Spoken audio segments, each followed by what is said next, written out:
नजर सब पर। नमस्कार, मैं अनंत त्रिपाठी, स्वागत है आपका 10 न्यूज में। आइए सीधे रुख करते हैं अब तक की 10 बड़ी खबरों का।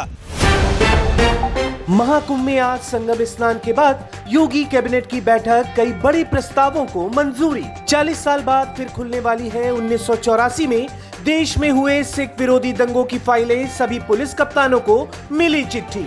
पटना, नालंदा समेत 3 शहरों में ईडी की छापेमारी, रेलवे क्लेम घोटाले में शामिल लोगों पर एक्शन।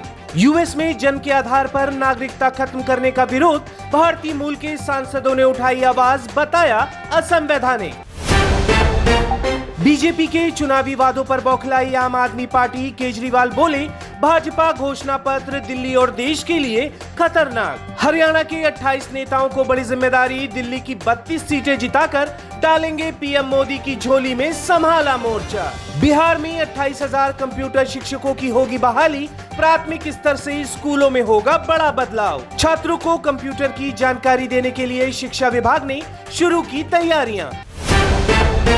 गौतम अडानी ने प्रयागराज महाकुंभ में की पूजा अर्चना, बोले महाकुंभ में आकर उत्साहित हूँ। महाकुंभ में वायरल गर्ल का हुआ मेकओवर, नए लुक में मोनालिसा को पहचान नहीं पाए लोग, बोले इसका भी रानू मंडल जैसा हाल होगा। वहीं मोनालिसा ने लगाई सीएम योगी से गुहार, कहा लोग कर रहे हैं परेशान, नहीं कर पा रही काम।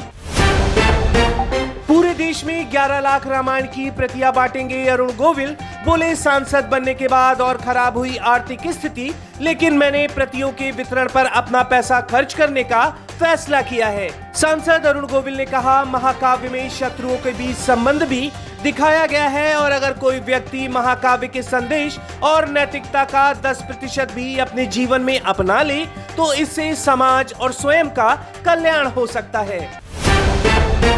संभल में गदा लहराने वाले अनुज चौधरी की मुश्किलें बढ़ी, मानवाधिकार आयोग ने दिए कार्रवाई के आदेश। क्या महंत राजू दास को होगी जेल? पूर्व सीएम मुलायम सिंह यादव के खिलाफ विवादित टिप्पणी करने पर सपा नेता ने दर्ज कराई एफआईआर। माफिया अतीक अहमद के बेटे की सुरक्षा करेगी ममता बनर्जी सरकार, प्रयागराज छोड़ कोलकाता रवाना, एमआईटी यूनिवर्सिटी में राजनीति विज्ञान में स्नातक में लिया दाखिला।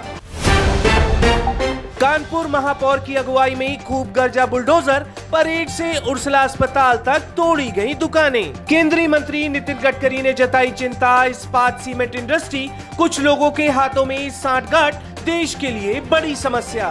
चर्चित आईएएस पूजा सिंघल को बड़ी राहत, झारखंड की हेमंत सोरेन सरकार ने लिया निलंबन खत्म करने का फैसला, कार्मिक विभाग में योगदान करने का निर्देश। एलन मस्क के लिए खुशखबरी, भारत ने बदल दिया सैटेलाइट स्पेक्ट्रम, लाइसेंस देने का तरीका अब इसे नीलामी के माध्यम से नहीं बल्कि प्रशासनिक तरीके से आवंटित किया जाएगा। तमिल थलाईवाज ने किया नए कोच का ऐलान, 2 बार प्रो कबड्डी लीग का टाइटल जीत चुके संजीव बालियान को दी हेड कोच की बड़ी जिम्मेदारी। पीएचडी डिग्री देने में हेरफेर करने वाले 3 विश्वविद्यालयों पर गिरी गाज, 30 अन्य संस्थान भी जांच के घेरे में। इंडोनेशिया के जावा आइलैंड पर भूस्खलन और बाढ़ ने मचाई तबाही, 17 लोगों की मौत, 8 लापता। अमेरिका में दिखी भारत की ताकत, नए विदेश मंत्री ने एस जयशंकर संग की पहली द्विपक्षीय बैठक। राष्ट्रपति पद से विदाई के बाद परिवार संग कैलिफोर्निया के लिए रवाना हुए बाइडेन, कहा लड़ाई नहीं छोड़ने वाले। भारत में $250 मिलियन का निवेश करेगी बेल्जियम की कंपनी एबी इनवेव, जल्द समझौते पर होंगे हस्ताक्षर। आरबीआई ने पकड़ ली बड़ी गड़बड़ी, 10 एनबीएफसी का लाइसेंस किया रद्द, मोबाइल ऐप से देती थी लोन। अमेरिका का बड़ा कदम, एआई इंफ्रास्ट्रक्चर के लिए $500 बिलियन का प्रोजेक्ट शुरू। उत्तर प्रदेश में 9,700 करोड़ रुपए के निवेश को लेकर एमओयू, कोका कोला और बिस्लेरी जैसी कंपनियां हैं शामिल। रक्षा मंत्री राजनाथ सिंह और सेनाओं के प्रमुख ने देखी स्काई फोर्स, अक्षय कुमार संग शेयर की तस्वीर। 5 दिन बाद अस्पताल से डिस्चार्ज हुए सैफ अली खान, रोनित रॉय ने लिया सिक्योरिटी का जिम्मा। माथे पर तिलक, गले में रुद्राक्ष की माला, अलग तरीके से बालवीर फेम देव जोशी ने गर्लफ्रेंड आरती के साथ की सगाई। रश्मिका मंदाना के बाद सामने आया अक्षय खन्ना का लुक, छावा में मुगल शहंशाह औरंगजेब की दहशत दिखाएंगे अभिनेता। तो ये थी अब तक की 10 बड़ी खबरें। देश विदेश की और भी ताजा तरीन खबरों के लिए जुड़े रहिए 10 न्यूज के साथ। नजर सब पर। नजर सब पर।